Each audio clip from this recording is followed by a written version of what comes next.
L'idée du projet Urbem à l'origine, c'était d'écrire une histoire qui plaise aux enfants en y intégrant des paliers de l'apprentissage de l'éducation nationale. On vise les enfants et les adolescents de 10 à 16 ans, en règle générale, et puis plus particulièrement ceux qui rencontrent des difficultés scolaires ou des difficultés de concentration. Pour plaire aux enfants, on a choisi de s'appuyer sur le concept du super-héros, en ce sens que la destinée des personnages principaux est très proche de celle qu'on peut rencontrer dans les films de super-héros que les enfants regardent beaucoup aujourd'hui. Les enfants vont devoir apprendre le chemin de la connaissance de soi et de la connaissance de l'environnement, du monde dans lequel ils vivent pour pouvoir mener à bien leur mission.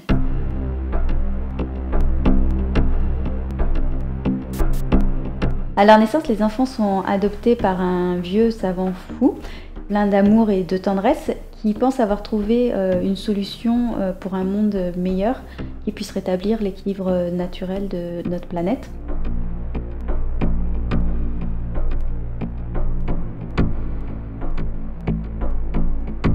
Le projet Urbem démarre un petit peu dans un monde chaotique où plus rien ne fonctionne parce que les gens sont affamés, le système a complètement échoué dans l'idée de développement, c'est-à-dire qu'on est arrivé à un certain niveau de technologie, à un certain niveau de connaissances scientifiques et en même temps on a totalement régressé au niveau social de par une crise financière qui déclenche une extrême violence et qui fait que les gens ne savent plus vivre en bonne entente. C'est cette violence qui est un petit peu, on va dire, une symbolisation de la violence qu'on peut rencontrer aujourd'hui dans notre société et que les enfants répercutent dans leur vie au quotidien. La manière dont je travaille, ce qui est important à noter, c'est que je travaille avec mes enfants déjà, Johan et Naomi. Et ça, c'est vraiment très important parce que ça permet d'avoir le point de vue d'un enfant et donc du public visé. J'illustre le texte avec mes dessins. Je cherche souvent des références comme Marvel ou des mangas très connus, type Naruto, etc. Je pense que ce type de dessin, c'est-à-dire le type de dessin comics, peut avoir un impact très important sur les jeunes de ma génération. C'est un style très à la mode, des super-héros, on en retrouve partout de nos jours. Pour Monsieur Godicioso, un personnage de ma mère, je me suis inspiré du Kaïd dans Marvel, donc c'est le pire ennemi de Daredevil. C'est un personnage plutôt corpulent.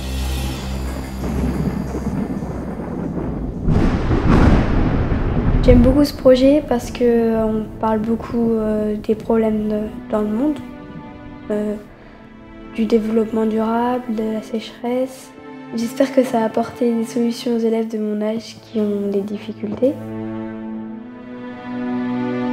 Sur un fond d'écologie et de développement durable, on traite également des problèmes actuels tels que les problèmes sociaux, les problèmes de comportement des enfants à l'école ou dans la vie sociale en règle générale. Donc beaucoup de sujets y sont traités sous forme de discussion avec les enfants et en même temps on ne donne aucune réponse aux enfants, c'est vraiment des axes de réflexion pour eux.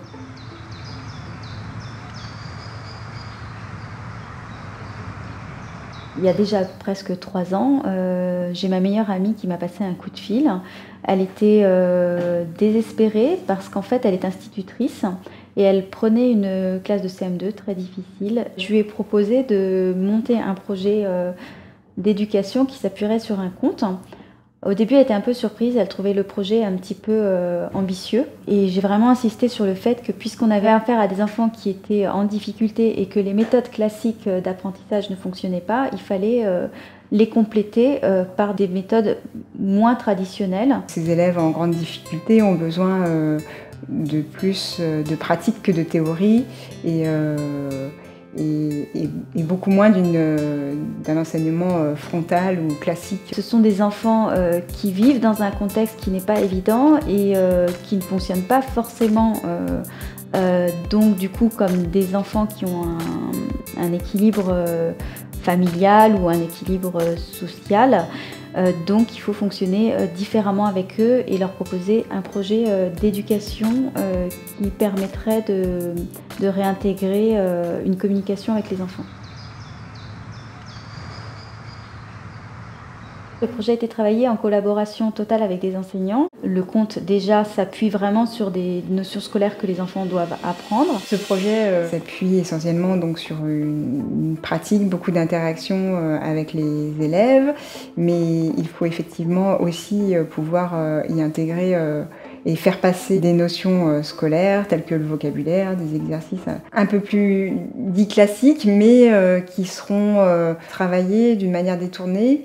Donc le projet permet de travailler les matières telles que le français, les mathématiques, l'histoire, géographie, auxquelles on ajoute des projets artistiques ou scientifiques qui vont permettre de consolider les connaissances et de boucler un cycle d'apprentissage.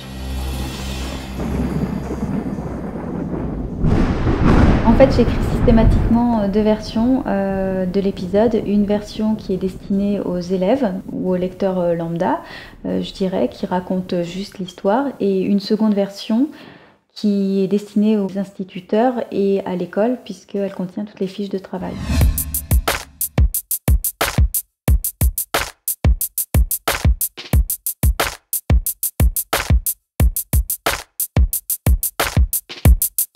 Donc j'ai écrit 36 épisodes, à chaque épisode correspond une fiche pédagogique et un projet artistique ou scientifique propre à l'épisode.